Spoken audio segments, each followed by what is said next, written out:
Hello everyone, in this video I will show you how to fix black screen of death on Samsung Galaxy S24 Ultra.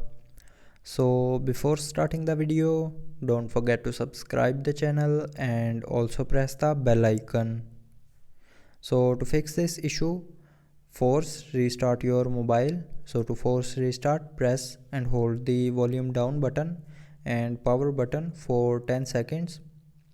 So after 10 seconds, if the Samsung logo appears on the screen and your phone started restarting, it means your problem is fixed.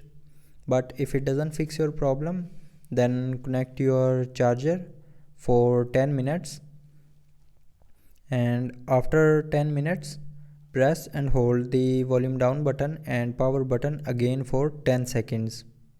So I hope it will fix your problem, but if it doesn't fix your problem, it means the problem is with your screen. So take your phone to a shop to repair your hardware issue. So that's how you can fix the black screen of death on Samsung Galaxy S24 Ultra. So I hope you liked the video. Thanks for watching.